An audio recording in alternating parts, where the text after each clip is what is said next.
La idea en un principio era utilizar la prueba Wilcoxon, que se utiliza cuando queremos comparar dos conjuntos de datos relacionados como mediciones antes y después de un cambio o situación o circunstancia con el mismo grupo de personas, ya que su objetivo es justamente identificar si existe una diferencia en diferentes situaciones, por lo que en este caso la única forma en la que podríamos aplicar la prueba Wilcoxon es tomando cierto grupo de personas que habitan fuera de la Ciudad de México, evaluar su nivel de ahorro, después moverlos a la Ciudad de México y evaluar si su nivel de ahorro cambia con este tipo de circunstancia o este escenario. Sin embargo, nuestra base de datos no llega a este alcance, por lo que no pudimos aplicar la prueba Wilcoxon y nada más dejamos como referencia que la proporción en la Ciudad de México de nivel de ahorro es que 8 de cada 100 adultos tienen una cuenta de ahorro y en el resto del país es 10 de cada 100 adultos. Entonces podemos ver que, aunque la diferencia no es mucha en respecto a proporciones, si consideramos que la CDMX es solamente un estado y el resto del país ya son los otros 31 estados, pues creo que la diferencia ya se hace un poco más grande. Puedes pasar a la siguiente, por favor.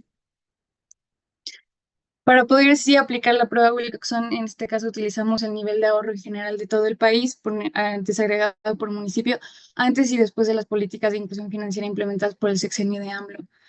Se empezaron a implementar varias políticas a partir de julio del 2019, como la expansión del Banco de Bienestar, el financiero para el bienestar, el Finabin. La educación financiera también tuvo muchísimo auge y como impulso para que pudiera acercarse a mayor parte de la población. Y también se empezaron a publicar políticas nacionales de inclusión financiera, por lo que evaluamos el nivel de ahorro a través del número de cuentas de toda la población mexicana en el 2018 y en el 2023, y pues podemos ver incluso si solo se grafica que sí existe una diferencia bastante significativa, por lo que nuestra prueba de hipótesis fue evaluar si existe una diferencia significativa en la proporción del nivel de ahorro entre la Ciudad de México como centro financiero y entre las diferentes regiones, digo, entre antes y después del sexenio de AMLO. Y bueno, con la prueba Wilcoxon encontramos que el valor P es mucho menor que el 0.05 que habíamos implementado, lo que rechaza nuestra hipótesis nula, dejando en claro que sí existe una diferencia antes y después de las políticas de inclusión. Les Pues quedan cambiar. 2 minutos. También está el análisis de nivel de infraestructura financiera en un nivel municipio, de acuerdo al índice de rezago social. Aquí se implementó una prueba Mann-Wilkinson, en la cual evalúa dos grupos diferentes en dos situaciones diferentes. Los dos grupos fueron con alto índice de rezago social y con bajo índice de rezago social. Y las dos situaciones diferentes fueron el nivel de sucursales que hay para evaluar el nivel de infraestructura. Al final, la prueba nos dice que sí existe un nivel de infraestructura diferente, mucho diferente, y se evalúa a través de la cantidad de sucursales que tiene cada municipio. Bueno, ahora para nuestra siguiente prueba utilizamos las pruebas de independencia de Kendall y Spearman, ahí está bien. Y como hipótesis no las utilizamos que el crédito hipotecario es independiente del tipo de población que lo requiere y como la alternativa, pues lo contrario, que sí va a estar fuertemente relacionado con el tipo de población. Como vemos en las gráficas, no sé si se alcanza a ver en la superior, en la de arriba, del lado izquierdo tenemos a lo que es la población rural y del lado derecho tenemos a la población urbana. Es claro que desde estas gráficas podemos notar esta fuerte diferencia entre el número de créditos y vemos que, por lo tanto, se cumple nuestra hipótesis alternativa.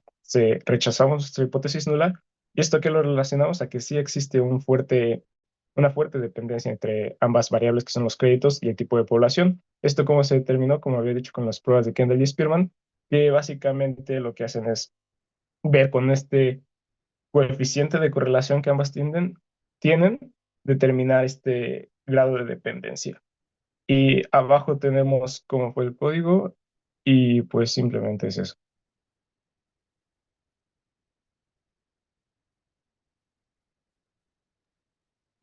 Por último, realizamos un análisis con Bootstrap y Jackknife para ver si el promedio de créditos se acercaba a 35,000 o 55,000.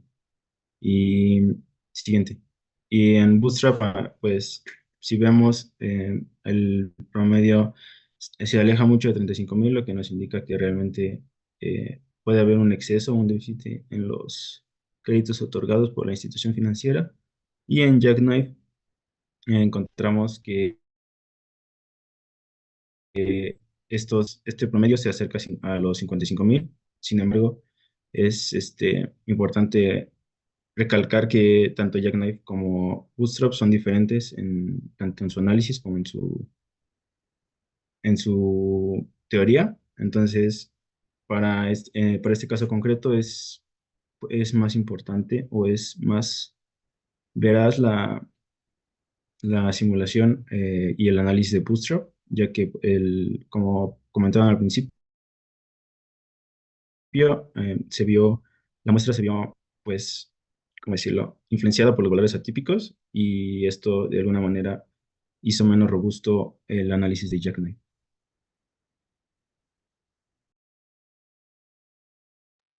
Y bueno, por último, como conclusiones, queremos resaltar que el análisis de la inclusión financiera en México revela que, aunque durante este sexenio sí se realizaron varios esfuerzos que quisieron incrementar ese nivel de inclusión, todavía existen disparidades significativas en el acceso a servicios financieros y que están influenciadas principalmente por factores como el índice de rezago social, la ubicación geográfica de los municipios, o en la distinción entre poblaciones rurales y urbanas, incluso entre hombres y mujeres existe todavía esta disparidad principalmente pues por las razones que ponemos en la diapositiva, que es con los municipios con altos niveles de rezago social, por la población rural y la diferencia entre hombres y mujeres, por lo que al final concluimos que rechazamos nuestra hipótesis general al inicio presentada de la presentación, ya que el nivel de inclusión financiera en México no es alto y aún hacen falta varios esfuerzos que fortalezcan el alcance del sector financiero.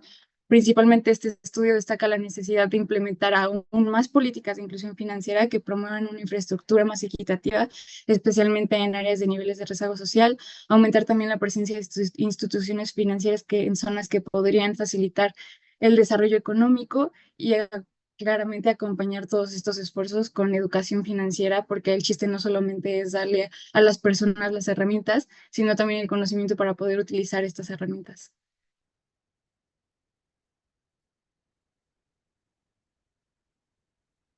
Y gracias por su Oh, atención.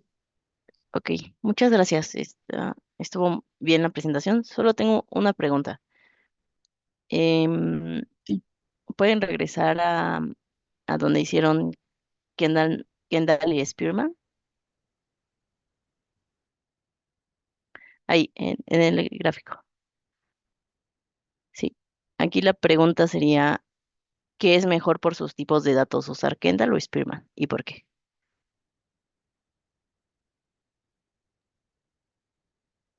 Am, pues bueno, yo voy a contestar que yo realicé esa parte. Usted nos había mencionado, recuerdo en una clase, que Spearman se enfocaba mejor o bueno, servía mejor para cuando teníamos datos muy pequeños. Entonces aquí como trabajamos con una base de datos muy extensa, creo que se nos facilita usar la prueba de Kendall. Es lo más adecuado en este caso. No sé si Y eso queda. mi pregunta va porque tienen una variable que tiene ceros y unos nada más. No por el número de datos, sino por el tipo de la variable. Bueno, es que aquí lo que hicimos fue, teníamos varios tipos de población en lo que era nuestra varios tipos de población en lo que era nuestra base de datos. Teníamos rural, urbana, semiurbana, metrópoli, en transición y una más que no recuerdo muy bien cómo se llamaba, pero por facilidad del código solo tomamos esas dos, que era la rural y urbana, que sí presentaban pues estas diferencias entre tipo de población, porque esta estaba determinada por el número de... Pero la pregunta es, ¿Kendall o Spearman? ¿Y por qué? Y si no sabes, ok, pero dado que Pues estás por lo que... usando una variable que solo puede tener valores 0 o 1, ¿es mejor usar Kendall o Spearman? am, yo diría que otra vez con Kendall, pero no sé si ya me pone a dudar porque recuerdo que en Spearman el coeficiente de correlación al ser cero o distinto de cero era lo que ya te podía determinar la conclusión. Pero Ok, Kendall, ok, está bien, gracias. Vamos con el siguiente equipo, por favor.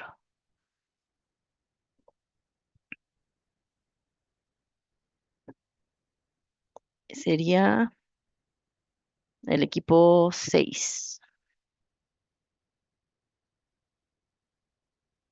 Sí, profesor. Ok, maestra, un momento, por favor.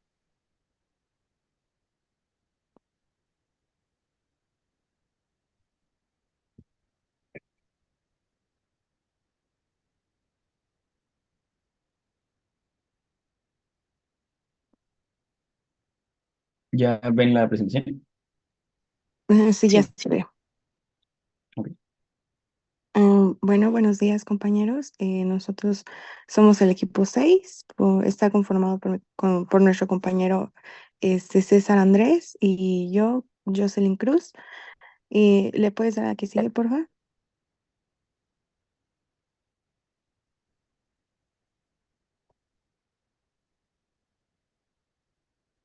Bueno, nuestro tema de la presentación es la receta de una película exitosa.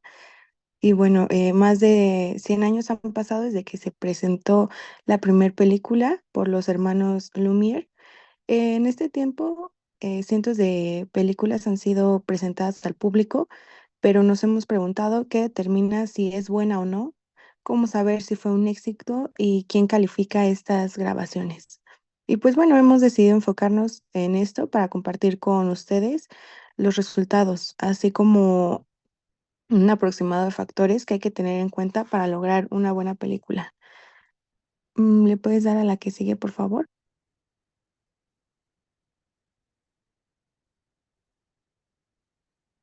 Bueno, sabiendo lo que ya queríamos obtener, comenzamos una búsqueda de datos. Necesitábamos una base fiable con los datos de alguna organización certificada o reconocida que nos brindara notas sobre las películas a través del tiempo. Es así como llegamos a la base, que sería la raíz de todo el proyecto. Sacamos un extracto de 100 registros sobre las cintas mejor calificadas por IMDb, que, bueno, ¿quién es IMDb? Es una base de datos online que registra información sobre cualquier tipo de contenido audiovisual, como películas, podcasts, series o así. Esta base se compone de 8 columnas, las cuales son el título de la película, fecha de lanzamiento, clasificación, duración, género, clasificación por IMDb, número de votos y recaudación, es decir, la cantidad de dinero que generó. ¿Le puedes dar a la otra, por favor? Bueno, en nuestro primer contacto con la base, nos pudimos percatar que estábamos trabajando con 100 registros, 4 variables categóricas y 4 numéricas. La película más antigua que teníamos era Luces de la Ciudad de 1931 de Charles Chaplin, mientras que la más reciente era Hamilton o Sorarai Potru, ambas de 2020. La mejor calificación es 9.3 para Sueño de Fuga de 1994, mientras que la peor calificación era 8.3, que tenían 16 películas.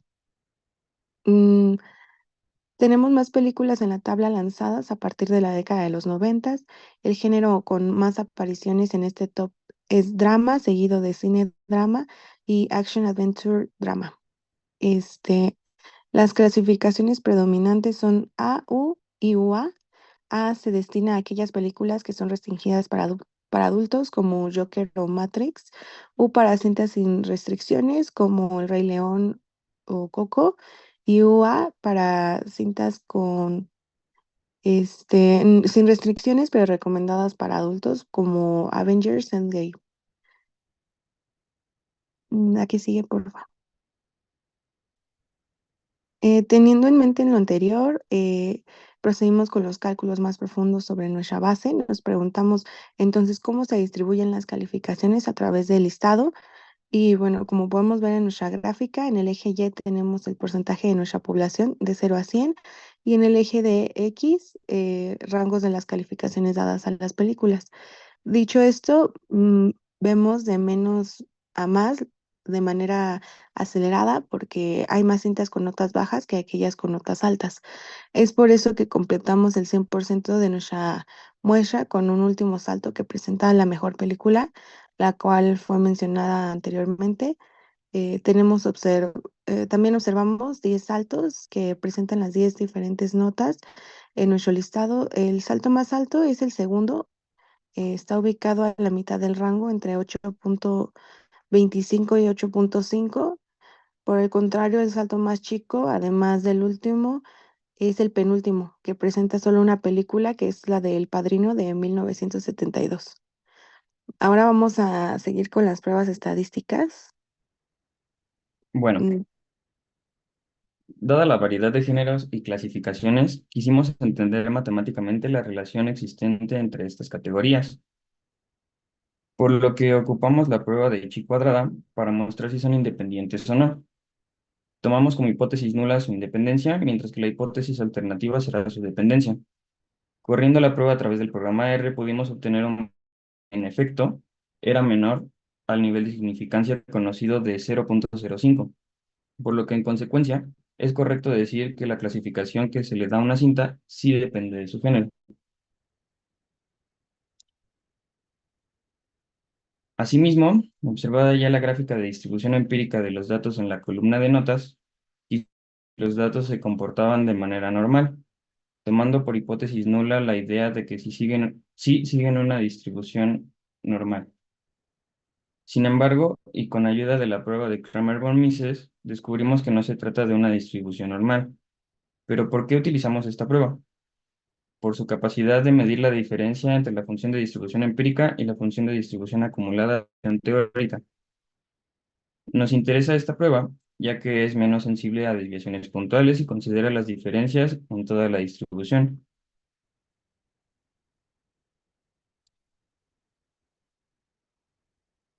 Ahora, para tener una idea de dónde se debería posicionar una película entre el top 100 para tener una buena recaudación de dinero, realizamos una prueba de Kolmogorov-Smirnov para saber si la columna de datos Eh, correspondientes a esta categoría se distribuía de manera normal, pues creemos que basta con ubicarnos cerca de la película 50 para tener una buena cantidad de dinero reunido. Corremos la prueba en R y nos damos cuenta que el valor P es menor al nivel de significancia, por lo que rechazamos la hipótesis nula y aceptamos la suposición de una distribución normal. Esto es, la idea que proponíamos es errónea. Además, notamos muchas diferencias entre estos datos, por lo que es incierta la causa de una buena recaudación. Utilizamos esta prueba ya que es particularmente útil cuando desea evaluar las diferencias entre los datos observados y la distribución teórica que se concentra en el centro de la distribución.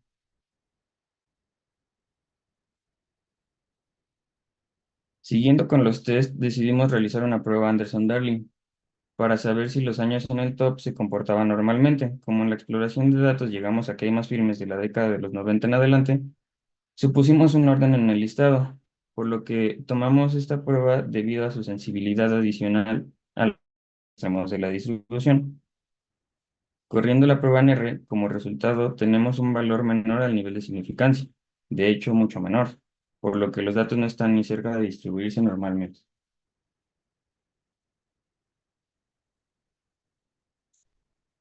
En nuestra siguiente prueba, la intención era la de correr una de Wilcoxon para conocer si existía el año de lanzamiento y las calificaciones recibidas. Sin embargo, debido a la naturaleza de nuestros datos, no pudo ser realizada, pues para poder hacer eficientemente este test necesitaríamos revisar el comportamiento de todas las cintas en distintos años de lanzamiento, lo cual no es posible dada la estructura de nuestra base. Sin embargo, debido a la prueba anterior, podemos suponer que sí es ventaja el año de lanzamiento, pues la gran mayoría de filmes en este top son del año 1990 en adelante.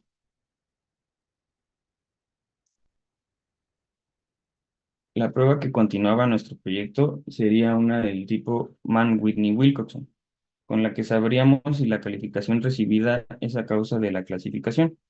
Tomamos relaciones predominantes U y A para realizar este test, considerando como hipótesis nula que no existe diferencia por lo antes mencionado.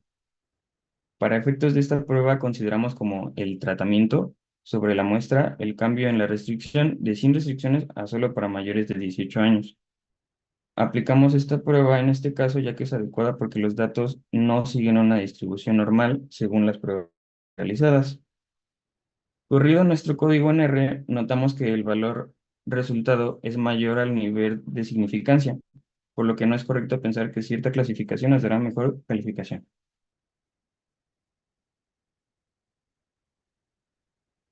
Finalmente, nos dispusimos a encontrar la media entre las calificaciones y para asegurar la certeza de nuestro resultado aplicamos dos métodos, Bootstrap y Jackknife. En ambas pruebas obtuvimos una rectificación de la media original, la cual era 8.519, puesto que tanto los sesgos como los errores estándar eran cuanto menos cercanos a cero. lo que nos da seguridad en el resultado. Obtener la media nos da un pronóstico a alcanzar para una nueva grabación, conociendo ya todos estos datos incluidos en nuestra investigación.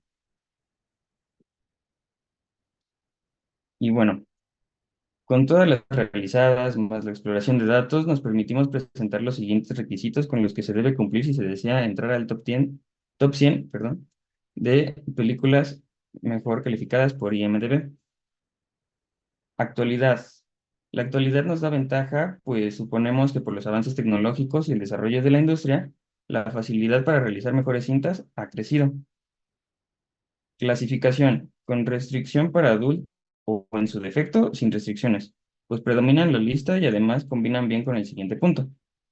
Drama. Este género, junto con sus combinaciones, es el más recurrente en el listado, y por la prueba de chi cuadrada, no es error suponer que este género nos dará alguna de las clasificaciones anteriormente mencionadas. Y bueno, dada la variación entre los datos observados para la duración del filme, sería arriesgado proponer una en específico, por lo que lo deja a consideración del director. Y con lo anterior, deberíamos estar cercanos a la media de nota de 8.5, calificación suficiente para tener una cinta de éxito. Y bueno, eso fue todo, esperamos les haya gustado y muchas gracias por su atención. Muchas gracias. Igual se ve bastante bien la presentación. Dos preguntas. ¿Por qué si, si lo que quieren es comparar películas que estén muy bien clasificadas contra películas que estén muy mal clasificadas para ver cuál es esa fórmula de éxito? ¿Por qué decidieron filtrar solo las 100 mejores calificadas? ¿No Bueno, estarán perdiendo información ahí para, es decir, si la diferencia me la hace algo que no voy a ver porque sí, quité? Ajá. lo que pasa es que realmente nuestro objetivo es como dar esta receta, justo por eso se llama así la presentación, esta receta de una película, pues digamos, entre comillas, perfecta. Por eso es que pues nos acercamos más a las calificaciones más altas y tomamos películas más cercanas a lo que en este caso sería un poquito esa perfección que es la película, la mejor película que tiene 9. Entonces, realmente creemos que es apropiado tomar estos 100 registros más cercanos a la perfección, digamos, que el resto.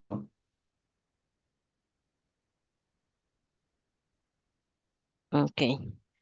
Y la otra pregunta que tengo es, no me quedó claro por qué no se puede usar Wilcoxon. Ah, claro. Bueno, si quieren, me regreso aquí. Ahí ya me pasé. Wilcoxon, según lo que usted nos decía, necesitamos una misma muestra, mismos individuos en diferentes épocas del tiempo. Entonces, ¿qué pasa aquí? Que las películas normalmente, últimamente se ha puesto de moda esto de reestrenar películas viejitas o no tan viejitas, pero normalmente se lanzan una vez. Entonces, sería pues incorrecto realizar Wilcoxon porque no tenemos todas las películas lanzadas en los mismos años. Por ejemplo, Coco no podemos estrenarla junto con la película de Charles Chaplin de Luces de la Ciudad. Entonces, pues, eso, digo, si pudiéramos, podríamos correr la prueba, pero no podemos. Ok, sí, aquí creo que con Wilcoxon en general todos están teniendo algunos problemas para entenderla. Y creo que este ejemplo de las películas nos ayuda bastante. En realidad es porque Coco no la puedo estrenar en 2 años diferentes, por ejemplo, para ver, em, o sea, Coco solo la voy a observar una vez cuando fue lanzada, ¿no? Y no la voy a poder observar en dos momentos diferentes bajo cierta, eh, cierto tratamiento, ¿no? A lo mejor en el caso de películas, lo que se me ocurre que podría hacer es esas remasterizadas. Es decir, por ejemplo, las películas, si me enfoco solamente en las películas de Disney que ahora se están haciendo live motion. Y entonces veo El Rey León como era en su versión original y luego el mismo Rey León la veo con su live motion y ahí comparo, porque es el mismo individuo Rey León, comparo qué diferencias puede haber en las calificaciones, en lo que sea, ¿no? Y ahí se hizo un tratamiento, se hizo el tratamiento de llevarla de dibujos animados tradicionales a un live motion. Eh, a lo mejor esa es la forma en la que se me ocurre que con las películas se podría haber hecho. Y no necesariamente lo que tú comentabas es que Coco tuvo que haber lanzado al mismo tiempo que otra. Eso no es. En realidad, el momento no se refiere a que sea exactamente en el tiempo, se refiere a que sea antes y después del tratamiento. En este caso, el tratamiento, como les decía, puede ser live motion y puede ser, yo puedo tener El Rey León y El Libro de la Selva, que no se lanzaron el mismo año, pero los puedo comparar versión original y versión live motion, por ejemplo. No sé si con Em, este ejemplo queda más claro. sí, claro, de hecho, bueno, nuestra base de datos no nos permitía hacer eso porque no teníamos un antes y un después.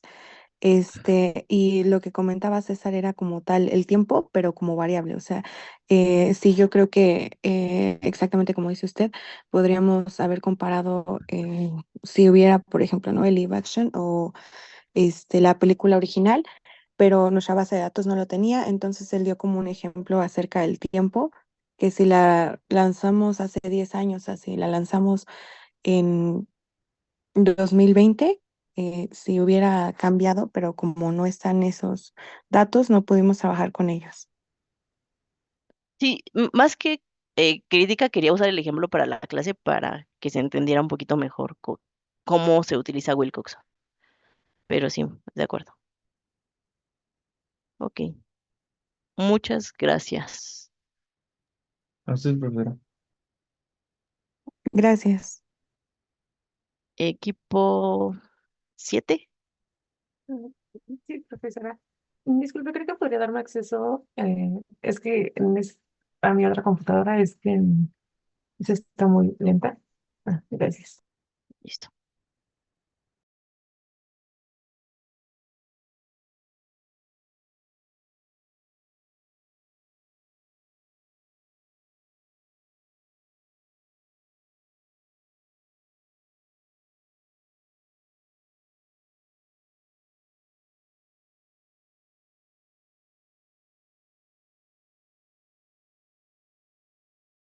¿Me puede confirmar si ya está viendo mi pantalla? Sí. Ah, perfecto. Ay, no puedo presentar. Ya es aquí. Sí. Bueno, buenos días, profesora. Somos el equipo número 7 y nosotros vamos a platicarles primero sobre nuestra base de datos. Nuestra base de datos son los resultados de un test que se hace en Nigeria. Lo interesante de este test es que su objetivo principal es estandarizar el proceso de admisión y seleccionar a los candidatos en función de su mérito y desempeño. Algo que a mí me pareció bastante interesante es que también tiene como fin orientar a los estudiantes en su elección de carrera debido al puntaje obtenido en el test de JAMB, lo cual a mí me parece genial porque pues hay personas que a veces Tu no tienen. micrófono se escucha muy bajito. Había empezado bien y de repente se bajó. Sí. A ver. Si me acerco así ya se escucha un poco mejor. Sí, ya se escucha. Ok, gracias. Comentaba que algo interesante de esta base de datos es que su principal fin también es orientar a los estudiantes en su elección de carrera, lo cual a mí me parece bastante interesante porque usualmente los jóvenes no tienen esa oportunidad y pues terminan religiendo carrera o terminan en otros, en otros lados.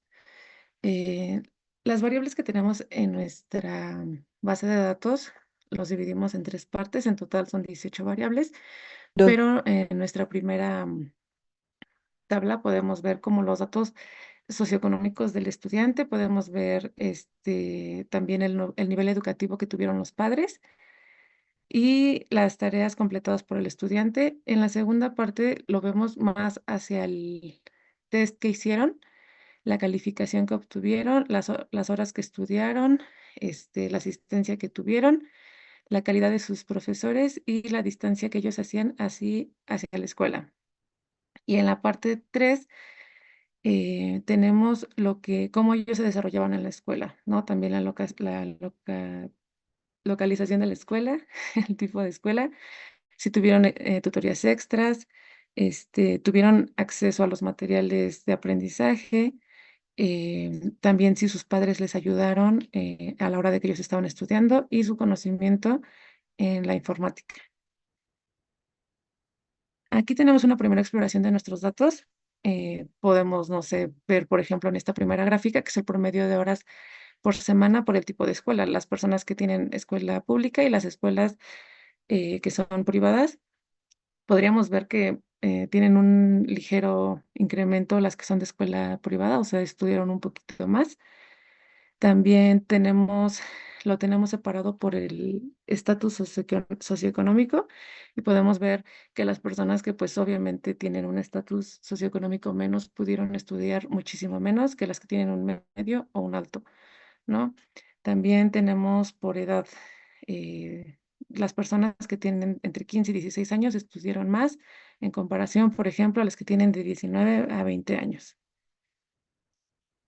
Y esto también, bueno, otra variable que es la de calificaciones, que es buena de ver. También podemos ver un ligero incremento en la escuela privada en comparación a la pública. Y aquí podemos ver a las personas igual por su edad, de 15 a 16 años, también tuvieron como un mayor incremento. Sin embargo, ya podemos observar que también fueron las personas que más estudiaron. Las de 21 a 22 años tuvieron como una calificación menor y también podemos ver que estudiaron muchísimo menos que las otras. Eh, Una pregunta, ¿todos los estudiantes están siendo evaluados, digamos, al mismo tiempo? ¿Están es- en...? sí, es la prueba que se realizó como en ese año. Ok, Sí, pero todos están como en el mismo... Ok, es en un año y todos están en el mismo grado de estudio, por ejemplo. lo que yo leí en la base de datos, sí, lo cual me pareció extraño porque justamente hay personas de 15 años y de 22, pero eso es lo que pude alcanzar a rescatar de la página de donde descargamos la base de datos. Ok. Gracias. Em, y también otra variable importante a considerar es el promedio de calificación respecto a si se recibe el apoyo de los padres. Aquí podemos ver que los que sí tienen el apoyo de sus padres tuvieron un promedio de calificación más alto que los que no. Y aquí lo separamos por femenino y masculino. Y también a la vez por escuela pública o privada. Y podemos ver que realmente no hay un gran cambio entre el femenino y el masculino. Entonces, aquí también tenemos el promedio de tareas completadas. Podemos ver que las personas que tenían de 15 a 16 años, a 17 y 18, que también eran las que estudiaban más, fueron las que entregaron más tareas en comparación a los que tienen de 19 a 22 años. Y también influye el promedio de la distancia a la escuela. Sin embargo, aquí podemos ver que no hay tantas diferencias o en este caso tenemos a las personas de 19 a 20 años que también son las que más tardaban en trasladarse a la escuela y podemos ver que en efecto son las que menos tareas tenían completadas y también los que tuvieron como menos, de los que tuvieron menos promedio en las calificaciones, donde podemos ver que pues en efecto la distancia a veces afecta. Eh, Aquí tenemos una correlación entre las variables que podemos ver en efecto la distancia de la escuela con el score, con la calificación.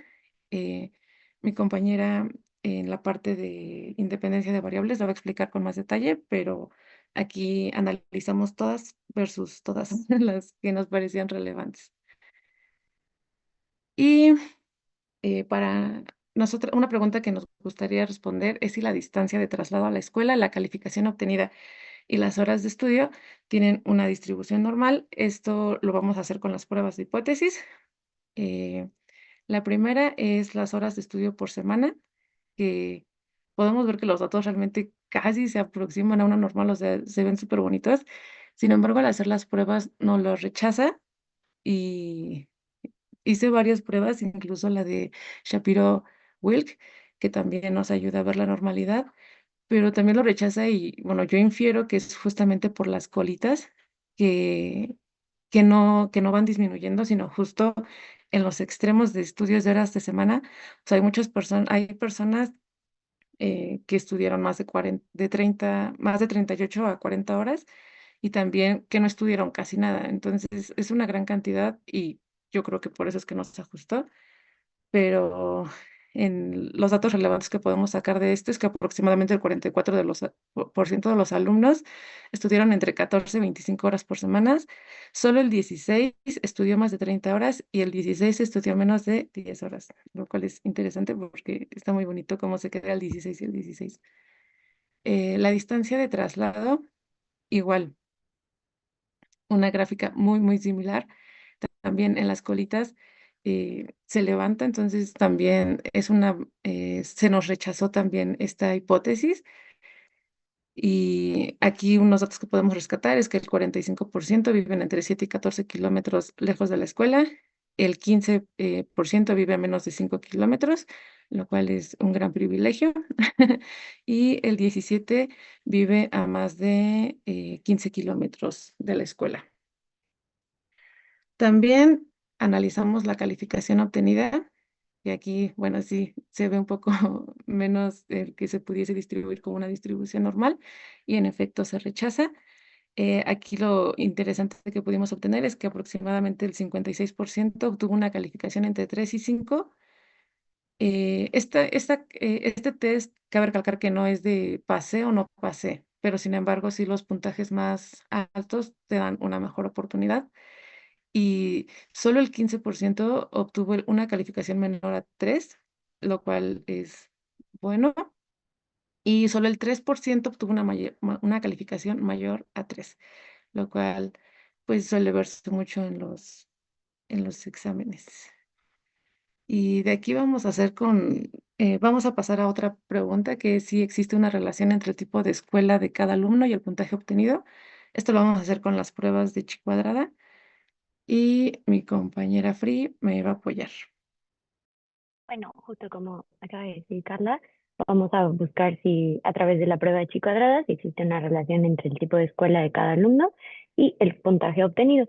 Es decir, por ejemplo, si los alumnos tienen un mejor puntaje al pertenecer a una escuela privada o al pertenecer a una escuela pública. Bueno, aquí podemos observar cuáles son nuestras hipótesis y a través de esto y utilizando la prueba, llegamos a los resultados que, como pueden observar en nuestra gráfica, que efectivamente el puntaje obtenido es mayor para los alumnos que pertenecen a una escuela privada que los que pertenecen a una escuela pública. Es decir, que pues sí rechazamos nuestra hipótesis nula, ya que el p-value que obtenemos es muchísimo menor a 0.05. Entonces, bueno, pues justamente lo que les decía al inicio, sí existe esa diferencia entre los alumnos de una escuela pública y los alumnos de una escuela privada, y pues sí se refleja evidentemente en su puntaje. Podemos pasar a la siguiente. De igual manera, a través de la prueba de Mann-Whitney-Wilcoxon, utilizamos este mismo objetivo, ver si sí hay la diferencia significativa entre los dos puntajes obtenidos entre los tipos de escuela, pero pues a través de esta prueba. Utilizamos igual las hipótesis entre que no hay una diferencia significativa y sí existe una diferencia significativa. Podemos pasar a la siguiente. Igual manera aquí podemos concluir que como el p-value es igual de chiquito que en la prueba anterior, es decir, que es menor a 0.5, sí podemos rechazar la hipótesis nula y decimos que sí, en efecto, sí hay una diferencia significativa entre los puntajes ya de los estudiantes que pertenecen a una escuela privada y a una escuela pública.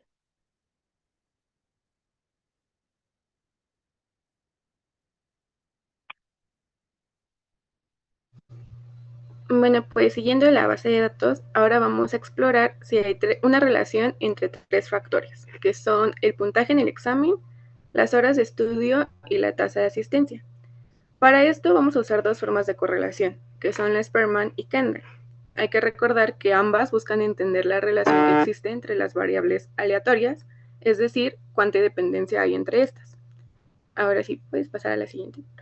Okay. La correlación de Spearman observa si dos factores tienden a moverse en la misma dirección. Aquí, por ejemplo, tenemos el puntaje el puntaje en el examen y las horas de estudio, que nos arrojó un valor de 0.41. Estos resultados indican una relación moderada positiva, lo que significa que a más horas de estudio generalmente se obtiene un puntaje mayor en el examen. Después tenemos el puntaje y la tasa de asistencia, que nos arroja un valor de 0.27. Aquí pues también hay una relación positiva, aunque más débil, es decir que pues entre asistir a clases con regularidad y obtener un mayor puntaje en el examen. Después tenemos las horas de estudio y la tasa de asistencia. Nos arrojó una correlación de 0.13. Aquí hay muy poca relación entre la cantidad de horas de estudio y la asistencia a clases, lo que sugiere que una cosa no depende de la otra. Ahora pues pasamos a la de Kendall, por favor. Gracias. Esta correlación es útil cuando los datos son muy regulares y está menos afectada por datos extremos. Tenemos aquí, por ejemplo, el puntaje en horas de estudio, el puntaje en el examen, perdón, y las horas de estudio, que nos arrojó un valor de 0.29. Aquí, aunque la relación es un poco más baja que en Spearman, todavía se observa una conexión moderada entre estudiar más y obtener un mejor puntaje. Después tenemos el puntaje en el examen y la tasa de asistencia, con un valor de 0.19. Aquí podemos decir que la relación es más débil que en Spearman, pero aún se mantiene la idea de que asistir a clases puede estar ligeramente relacionado con obtener mejores puntajes. Y finalmente tenemos las horas de estudio y la tasa de asistencia, con un valor de 0.09. Aquí la relación es extremadamente baja, confirmando que estudiar más y asistir a clases no están realmente relacionados. ¿Le puedes pasar a la siguiente? Gracias. Y pues en conclusión, tenemos factores importantes, que son las horas de estudio y la asistencia a clases. Esto muestra una conexión con el rendimiento en el examen y sugiere que para mejorar el puntaje vale la pena enfocarse en estudiar regularmente y asistir a clases. Y también tenemos una relación débil entre horas de estudio y asistencia. La conexión entre estudiar y asistir a clases es muy baja, lo que indica que son factores independientes entre sí. Y pues, en otras palabras, las horas de estudio son el factor más fuerte para un mejor puntaje y la asistencia a clases ayuda, aunque en menor medida.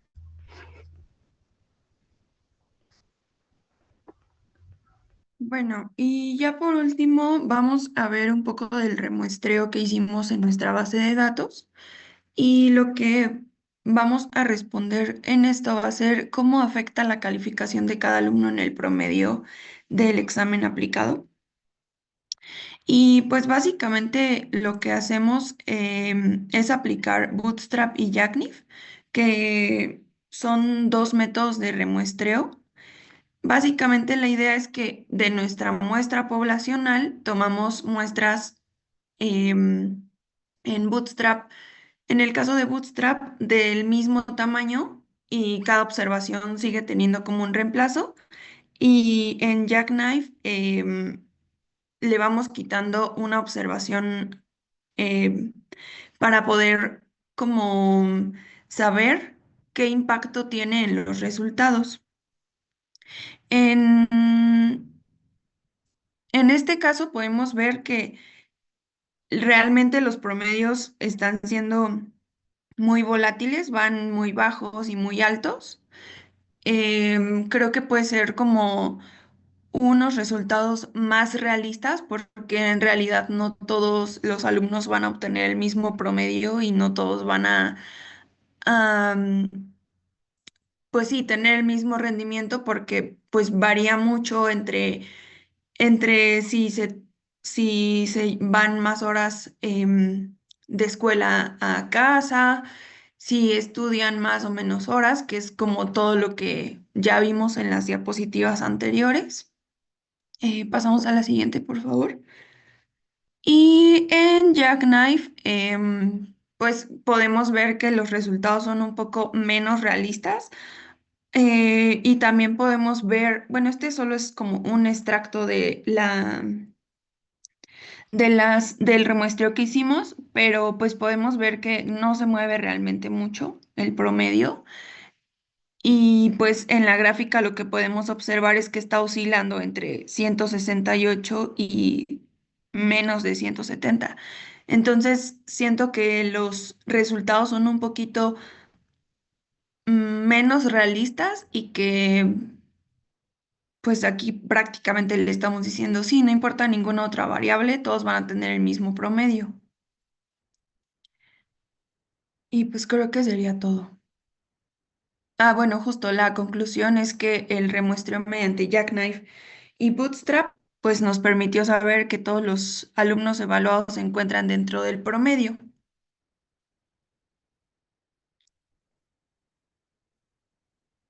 Y eso sería todo. Muchas gracias. Gracias, bien interesante el tema. Igual Sí, solo tengo una, ay, perdón, ¿sí? no, no, sí, sí, solo comentaba que en efecto está muy bonito. Solo me queda la pregunta de ¿por qué todos van a tener el mismo promedio y no importa otra variable? No entendí esa parte. Ah, Mm. en los resultados de Jackknife. Sí, No, o sea, pues justo que los resultados son menos realistas, que no está tomando como, o sea, que los promedios pues realmente no están afectando si una persona no participa o si participa en, pues en la evaluación. Sí, o sea, que justamente ninguno tuvo como un peso tan grande como para mover demasiado la gráfica. Creo que eso es como lo que Ajá, justo como quería en explicar. Bootstrap, que pues sí, Sí. o sea, los promedios pues sí están siendo como más diferenciados en cuanto a su valor. ¿y esa gráfica de Bootstrap que muestra? ¿Qué es? Esta No, la gráfica, de Bootstrap. ah, esta es el promedio, o sea, el puntaje obtenido. O sea, bueno, más bien, estos son, la parte de abajo son los puntajes. Y hicimos un remuestreo. Y entonces lo que queríamos ver es que aquí el promedio se quedaba como igual en esta parte de 160, 164, 170. Y lo que queríamos mostrar era justamente que el promedio que aquí hicimos mediante el remuestreo se iba manteniendo dentro de este rango. Entonces realmente como que no había, o sea, no habían tantos outliers. Y en esta parte era, sí, lo mismo, pero en esta parte con Jackknife e igual no se iba moviendo, no teníamos valores tan atípicos. Ese era Sí, como no me queda claro qué es el eje X. el eje X, es la cantidad, es el número de remuestra. Y si, o sea, esta es como la muestra uno, nos mandó a este promedio. ¿Y en La, Bootstrap? y en Bootstrap, en esta parte lo que queríamos mostrar fue más cómo se movían los promedios. Esta es la gráfica original del puntaje obtenido. Estos son los puntajes en rangos de 100 a 104. eh, Y el eje de las Y también y el eje de las Y es, son es los la de frecuencia. muestreo. Mm. Ah, ok. Ok, listo. Muchas gracias. A usted. Gracias. Solamente me levantan la manita para ver que estén todas las personas del Sí, equipo, solo por favor. nuestro compañero Edgar, que sí ayudó y todo, ahorita se quedó sin pila su computadora, creo que se le fue la luz y no se pudo conectar, pero sí eh, ayudó. Ok, Eh, Sí. gracias. a usted. Vamos con el equipo 8, por favor.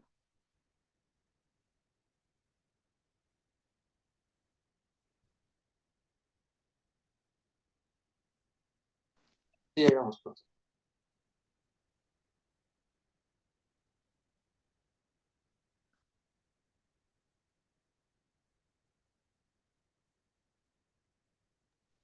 Eh, ¿Ya se ve? Sí. Antes de empezar, igual me levantan la mano para saber que están todos. Sí, claro. Sí, listo.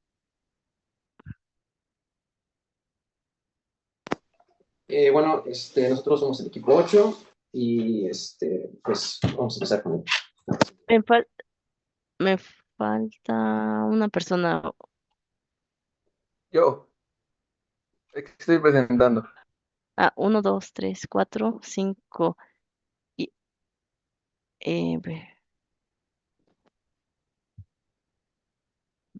Emerson Odín. Sí, él ya no contribuyó al trabajo. Ok.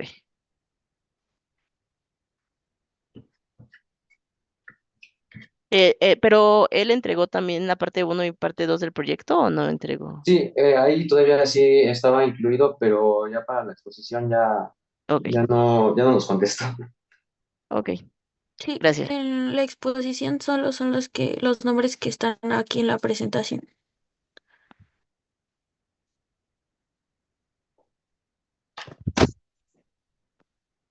En la presentación tampoco está Susana.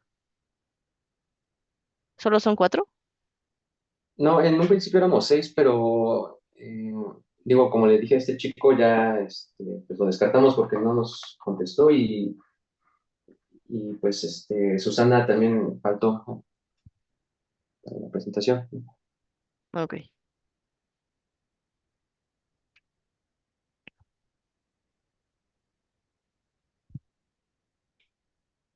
Listo, pueden comenzar. Ah, ok.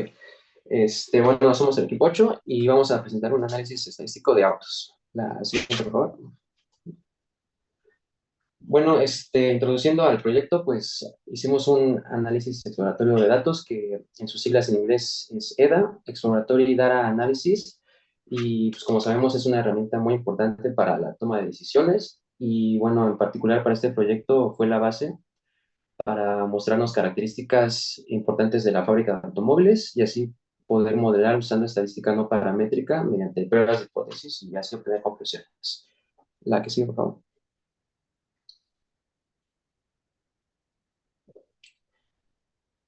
Bueno, al hacer el análisis exploratorio, aquí tenemos una imagen de todo lo que nos arrojó la base de datos. Como resumen, todas las variables, qué tipo es, y todo lo que nos arroja.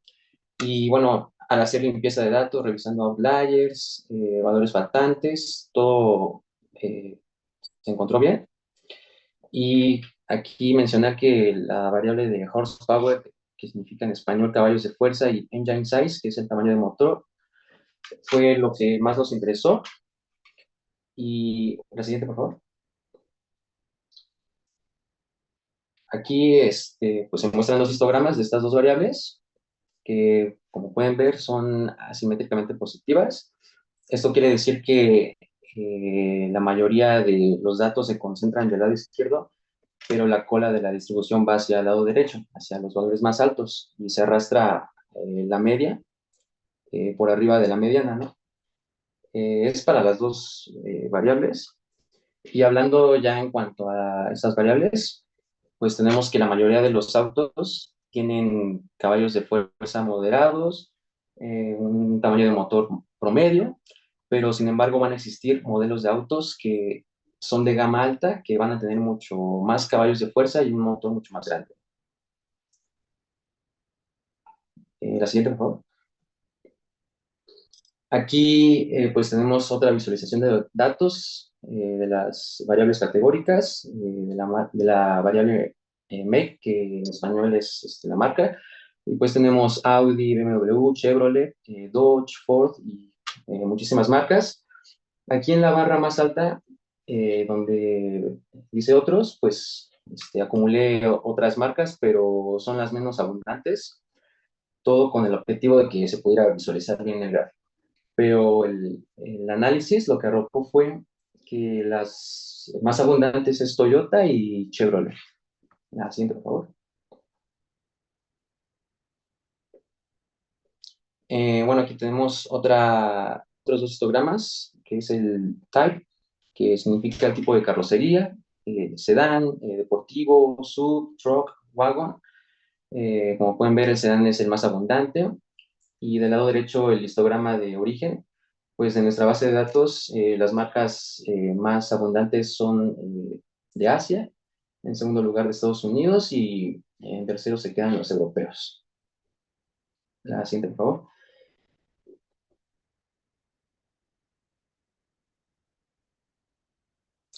Y bueno, aquí en esta imagen se muestra el resumen estadístico que nos arrojó R de las variables. Noten que nos muestra medidas de tendencia central como del mínimo, el máximo, el primer cuantil, mediana, media. Y pues también recalcando que nuestras variables de interés son caballos de fuerza y tamaño de motor. Y lo que les decía, ¿no? Que para estas dos variables, pues notemos que la mediana y la media indican un sesgo hacia valores altos. Lo que les dije, les comenté previamente, que esto quiere decir que la mayoría de los autos tienen motores y potencia promedio, pero van a existir vehículos de una gama más alta, como puede ser Mercedes, Jaguar, Porsche, un ejemplo, que van a tener motores mucho más potentes y de mayor tamaño. Eso es por la parte del análisis exploratorio. Sí, la siguiente, por favor. Ok, bueno, aquí lo que vamos a observar es la distribución empírica de nuestras dos variables, que sería la variable horsepower, como ya dijo mi compañero anteriormente, pues se refiere a la potencia del motor, y la variable engine size, que se refiere al tamaño del motor. Como sabemos, la distribución empírica pues se refiere a cómo están distribuidos los valores de los datos que pues se están observando. En este caso, pues utilizamos una función de distribución acumulada empírica para representar la probabilidad acumulada de las variables horsepower y engine size. En el gráfico de la izquierda, pues nos está mostrando la función de densidad empírica para la variable engine size. La curva pues nos está indicando cómo es que están distribuidos los valores y una forma, como podemos ver, pues se observa una forma de campana. Esta pues tiene un sesgo hacia la izquierda, la cual nos dice que la mayoría de los valores de la variable engine size están concentrados en una región particular. Esto hace que vayan disminuyendo a medida que va aumentando el tamaño del motor. Y en el gráfico de la derecha se está representando la distribución acumulada para la variable horsepower, en donde cada punto pues nos está mostrando la proporción acumulada de datos hasta ese valor de la potencia. La forma curva en ese gráfico nos indica que la variable horsepower está teniendo una concentración de valores en ciertos intervalos específicos. La siguiente, por favor. Aquí, pues lo que hicimos fue que la distribución empírica de nuestras dos variables, pues fue calculada y el resultado que nos dio fue una estimación suavizada, lo cual, pues, significa que se utilizó una técnica estadística para crear una curva continua, la cual está representando cómo es que están distribuidos los datos. Y pues el propósito de esta estimación es identificar en dónde es que están concentrados los valores de la variable engine size. Y pues en este caso podemos observar que aproximadamente el 50% de los carros tiene un motor de tamaño de 3 litros o menos. En el gráfico de la izquierda, pues nos está representando la densidad empírica de la variable engine size. Aquí la curva nos está indicando la frecuencia relativa de los tamaños de motor pues, en nuestro conjunto de datos. Igual se observa que la mayor densidad de la variable pues está alrededor de los 2 o 3 litros, lo cual pues nos está diciendo que la mayoría de los vehículos tiene un tamaño de motor pues entre 2 y 3 litros. Y pues igual como se puede observar, la curva va disminuyendo después de los 3 litros, lo cual nos indica que los motores más grandes pues son menos comunes en los carros. Y en el gráfico de la derecha, nos está mostrando la distribución acumulada empírica, en donde cada punto pues está representando la proporción acumulada de vehículos que tienen un tamaño de motor pues hasta ese valor. Aquí la distribución acumulada empírica llega a 0.5, que es igual al 50% en torno a los 3 litros, lo cual pues está confirmando la observación de que pues alrededor del 50% de los vehículos tienen un motor de 3 litros o menos, que es como observamos anteriormente. Y pues la curva, como podemos ver, se estabiliza cerca del valor 1 cuando los tamaños del motor son mayores. Esto pues nos está indicando que casi todos los valores están pues cubiertos en los tamaños más grandes. Perdón que te interrumpa, les quedan 10 minutos. Sí. Pues entonces vamos un poco más rápido. Empezamos con nuestra primera prueba que hicimos, que es la independencia de chi cuadrada. En este caso tomamos las variables horsepower y engine ice. Hicimos una división con cuantiles de 0.33, 0.66 y 1, esto para categorizarlas. Y como bien dicen mis compañeros, aparte, bueno, las variables que usamos, de horsepower, caballos de fuerza, engine ice, motor de bueno, tamaño del motor, aparte de ser más, por así decirlo, amigable con nuestras pruebas que hicimos, pues son las más comerciales, porque es lo que más se fija la gente, más allá de la estética y todo eso, pues sobre todo en México, que puedas tener un coche de un cilindraje alto, pero de nada te sirve si estás en el tráfico. Como primer caso, tomamos nuestra hipótesis nula, tenemos que si horsepower y engine ice son independientes, y nuestra hipótesis alternativas, si horsepower y engine ice no son independientes. En este caso, como se puede ver aquí, tenemos una h cuadrada de 287.96 y un p-value o un valor p de 2.2. Y justo este valor, el valor p, aunado con nuestro nivel de significancia, que en todas nuestras pruebas es de 0.05, nos hace ver bueno, podemos ver que hay evidencia para rechazar la hipótesis nula. Gracias a esto, pues vemos que hay una relación directa entre ambas variables. Por lo tanto, rechazamos nuestra hipótesis nula. La que sigue. Ahora seguimos con nuestras pruebas de bondad. En este caso, primero tenemos la prueba de Shakiro-Wick. ¿Y por qué se eligió esta prueba? Pues bueno, pues es una de las pruebas de bondad que se utilizan, bueno, que se ajustan más habilidades para evaluar si un conjunto de datos sigue una distribución normal. Nuestra hipótesis fue primero la nula, la variable horsepower o caballos de fuerza, sigue una distribución normal, y nuestra alternativa, bueno, la hipótesis alternativa es si la variable horsepower no sigue una distribución normal. En el histograma, como vemos aquí en nuestra gráfica, se muestra una distribución con sesgo hacia la derecha, con una mayor concentración de valores en los rangos inferiores a 300 y una disminución notable en valores más altos, por lo que se resalta un pico en la densidad entre los valores alrededor de los 100 y 200 caballos de fuerza, confirmando así pues nuestra concentración observada en nuestro histograma. Y bueno, en resultado arrojó un valor P, un p-value significativo, que es de 7.41, lo que significa que debemos rechazar la hipótesis nula. Es decir, pues bueno, la hipótesis de que los datos tienen una atribución normal. Y esto implica que la distribución de horsepower está sesgada y no cumple con los supuestos de normalidad. La que sigue, bueno, tenemos la prueba de Komodoro-Smirnov que aplicamos a la variable de engine ice, o de tamaño del motor. Nuestras hipótesis, la nula es la variable engine ice sigue una distribución exponencial, y la alternativa es si engine no sigue una distribución exponencial.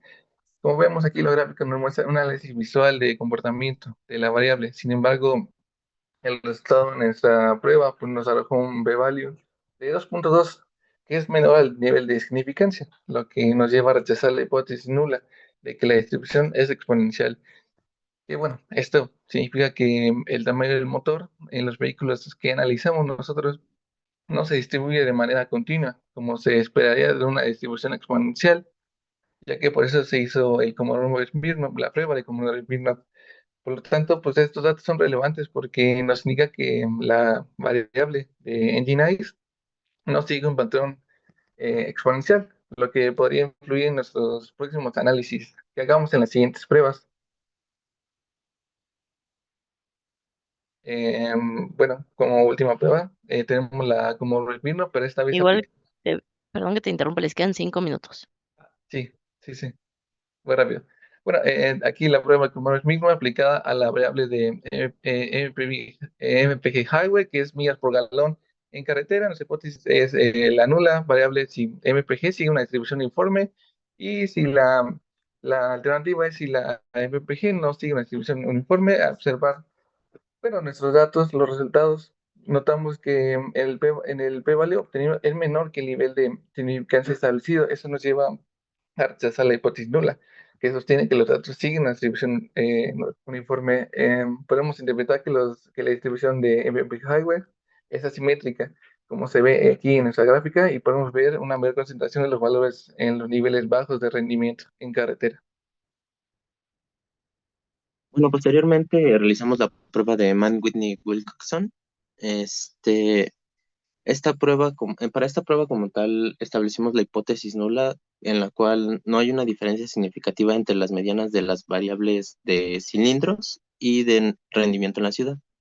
Y como hipótesis alternativa establecimos que existe una diferencia significativa de las medianas entre estas variables.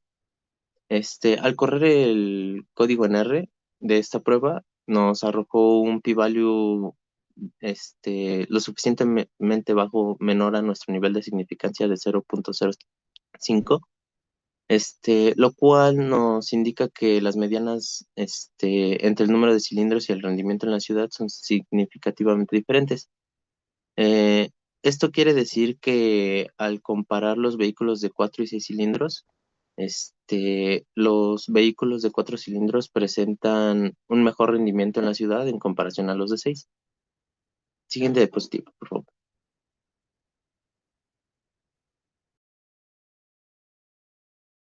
Ok, me voy rápido. Para la prueba de correlación de Kendall Spearman, pues nos dio que, permítame tantito, es que,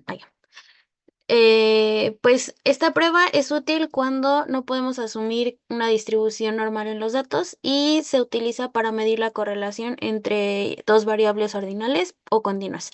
Para esta prueba, pues utilizamos la hipótesis nula, que es que no hay correlación entre la variable horsepower y MP Highway, y nuestra hipótesis alternativa es que pues sí existe una correlación.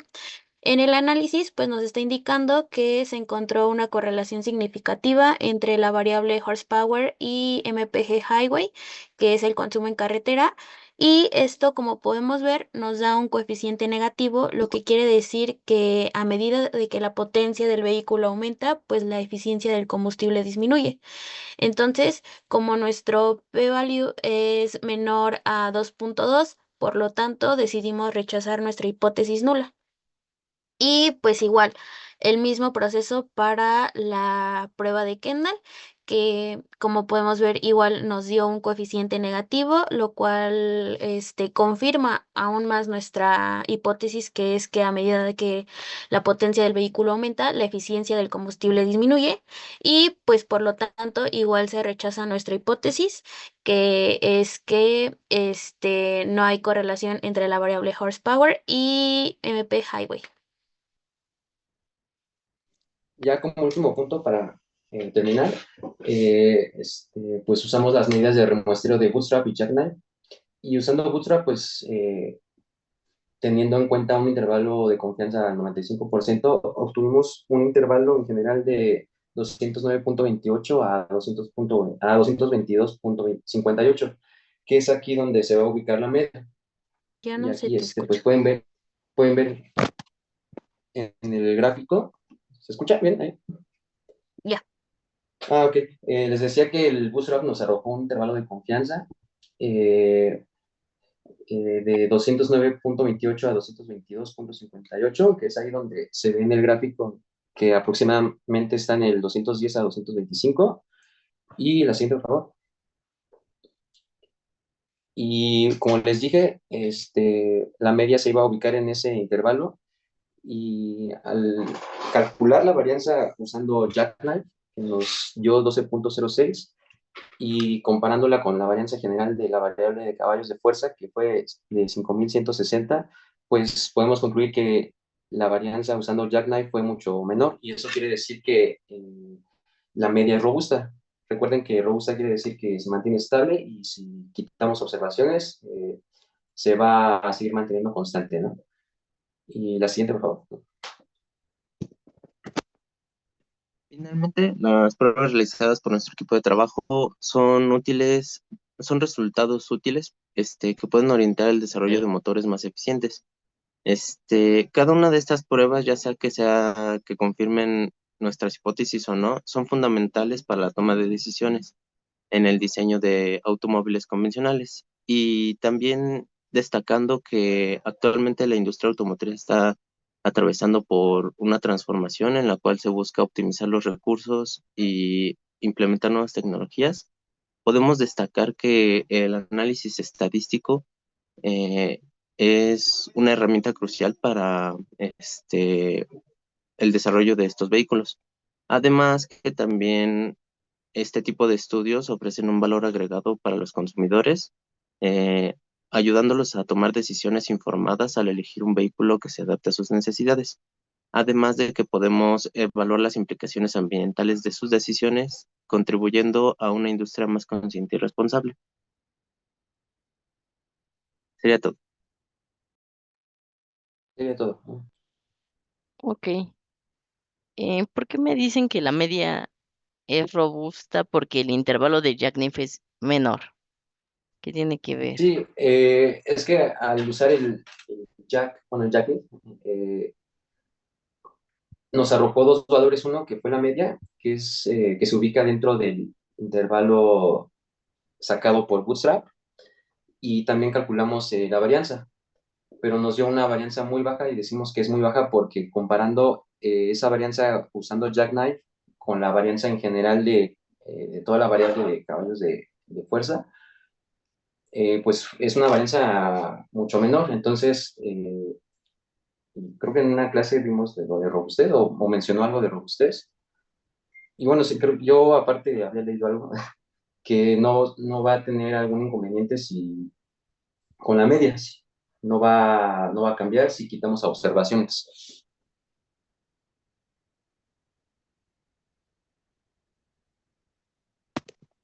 Ok, no. Ok, listo. Vamos al otro equipo. Gracias. Equipo 9, ¿cierto? Sí.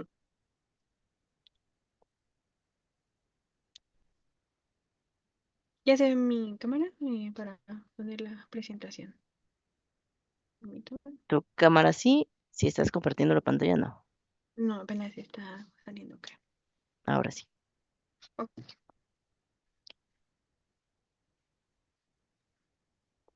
Listo. Bueno, nosotros somos el equipo 9 y nuestro tema es el análisis en las tendencias de Spotify en el año 2023. La siguiente clip, por favor. Bueno, esto es lo que vamos a presentar.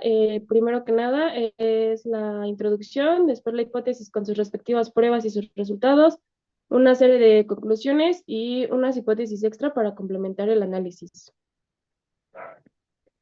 Bueno, la motivación para nuestro estudio sobre la industria musical fue justo el análisis de las colaboraciones en diferentes contextos temporales y cómo estos factores contribuyeron e influyen en el éxito de las plataformas digitales, como lo es Spotify.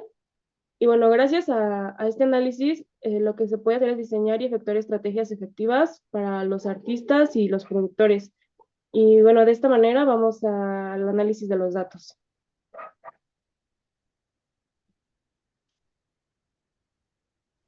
Eh, Bueno, nosotros utilizamos cuatro variables aleatorias principales que fueron el año de lanzamiento, el número de artistas por canción y em,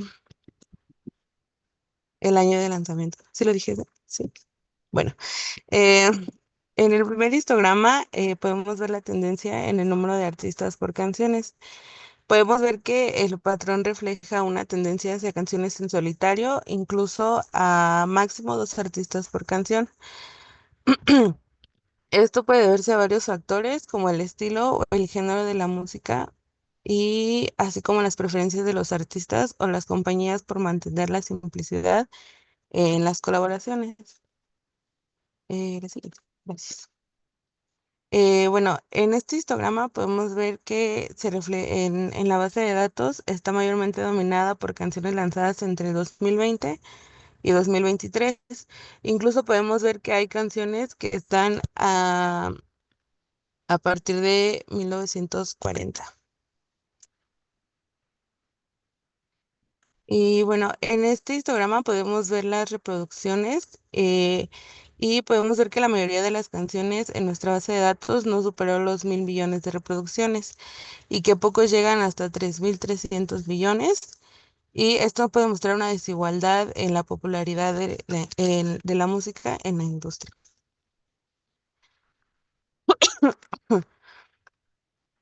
Siguiendo con el análisis de datos, en esta gráfica podemos ver las dos comparaciones hechas de la distribución empírica con la función tanto uniforme como la normal.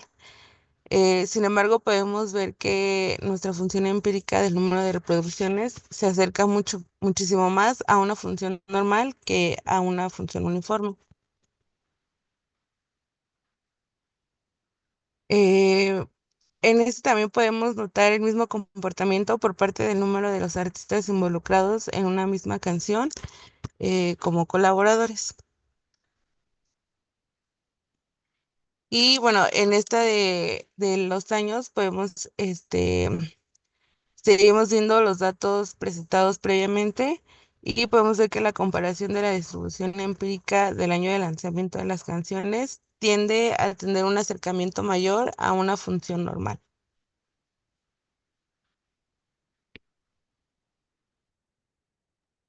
Bueno, a continuación vamos a ver las hipótesis principales que planteamos con el fin de analizar distintos escenarios y relaciones que hay entre los datos.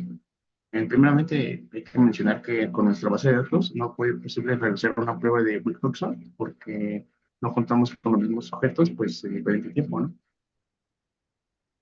El que sigue, por favor. Nuestra primera hipótesis plantea lo siguiente. ¿El año de lanzamiento influye en la cantidad de reproducciones? Con esta pregunta, pues, la hipótesis que se planteó, la hipótesis nula que se planteó fue que no hay relación entre el año de lanzamiento y la cantidad de reproducciones de esta misma. Esa hipótesis alternativa afirma la relación entre los campos. Para esto, se realizó la prueba de correlación de Spearman y Kendall, en donde nuestros resultados en ambos nos afirman que tanto el año de lanzamiento y el número de reproducciones sí influyen, siendo que las canciones más antiguas muestran pues un número de reproducciones mayor a las canciones más recientes.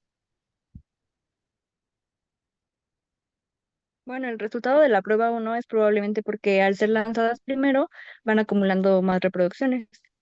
Em, Sacamos otra prueba número 2, que queremos saber si la media de las reproducciones de alguna muestra sacada de nuestra muestra total es representativa de la media general de reproducciones de la plataforma. Entonces, nuestra hipótesis nula es si la media de reproducciones de alguna de nuestras muestras es representativa de toda la media. Para esto vamos a usar usamos dos métodos, Bootstrap y Jackknife. Y para empezar, aquí tenemos en resultados que nuestra media es de 550 millones aproximadamente y tenemos una desviación estándar de 27 millones.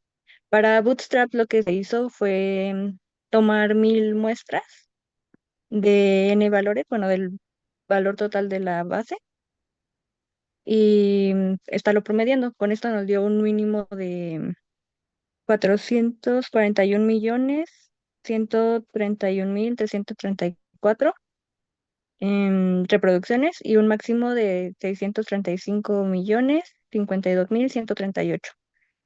Mientras que Jackknife Lo que hizo fue ir eliminando el primer dato, después el segundo, después el tercero, pero ir promediando los demás. En este nos dio un mínimo de 544.031.596 y un máximo de 551.454.226. Con esto podemos ver que ambos sí, bueno, la media sí se encuentra viviendo tanto en el intervalo que nos dio Bootstrap como el que nos dio Jackknife.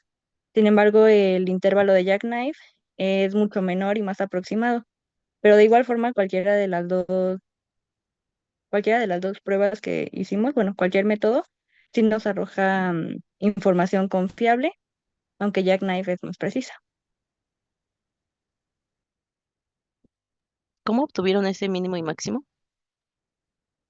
Estuvimos promediando, bueno, en Bootstrap se tomaron varias muestras y se estuvieron promediando para sacarla como media de cada muestra.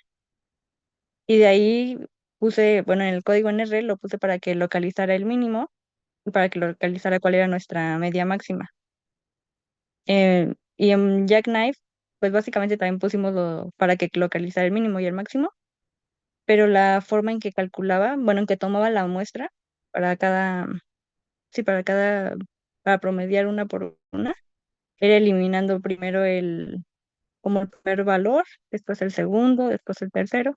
Entonces era una muestra de toda nuestra base menos un elemento. Ok, pero entonces no es un intervalo de confianza esto, es solamente el mínimo y el máximo. Sí, de varias muestras tomadas. Ok.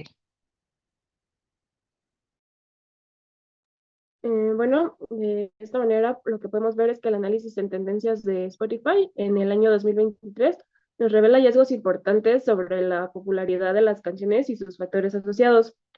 En primer lugar, pues no se identificó una diferencia significativa entre el número de reproducciones entre canciones con colaboradores y las que están sin ellos.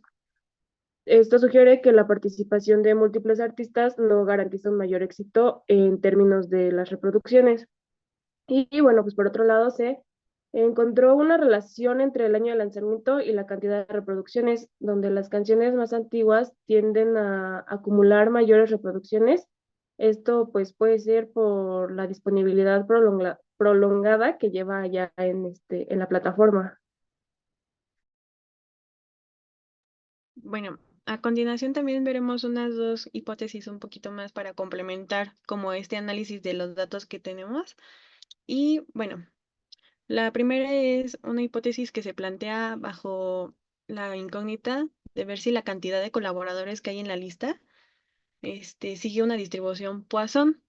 Para ello, nuestra hipótesis nula queda como una afirmación, mientras que la hipótesis alternativa pues la descarta y es la opuesta a la hipótesis nula.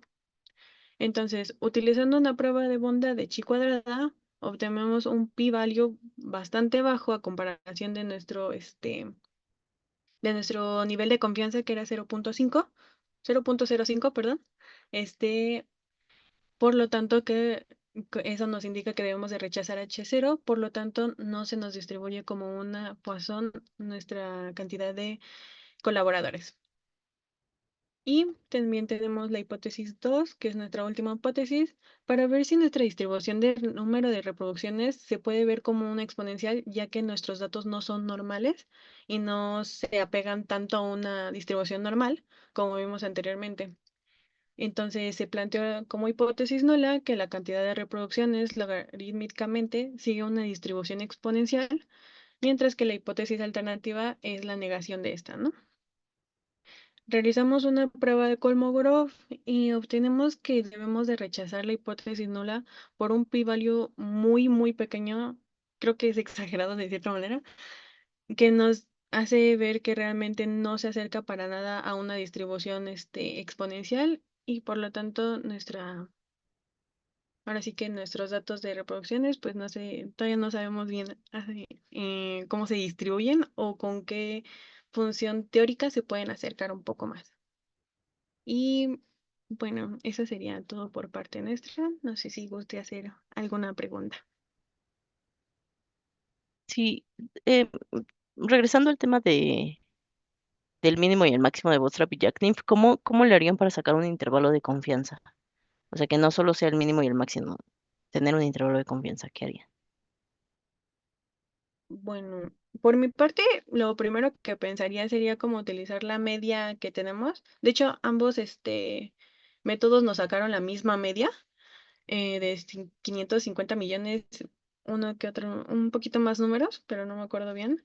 Y utilizar la desviación estándar. Al menos eso creo que sería como a obtener un intervalo de confianza como respaldado por estos dos métodos, pero no sé si mis compañeros cuenten con otra opinión que también pueda como contribuir a esta parte.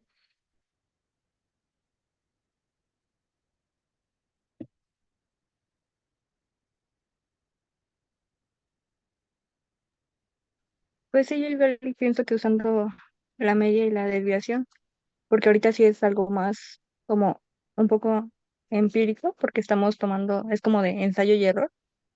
Entonces, para tener como ese respaldo, sí, usando el valor real, que es nuestra media, y nuestra desviación estándar. Ok, gracias. Gracias a todos. Muy bien. ¿Les parece, quieren saber su calificación de la presentación hoy? O sea, eso Sí, implicaría tal vez quedarnos poquito más de las 9 y lo que les propongo es, los que presentaron se quedan, los que no presentaron nos vemos el jueves y abro break rooms para que se vayan al equipo, a su equipo, y yo paso ahí a darles una retroalimentación Ok, mm, para que ya más o menos tengan idea de quién va quién va a final y quién no. Por lo menos el equipo 2 sí, profesora. También el O- equipo 7. ok,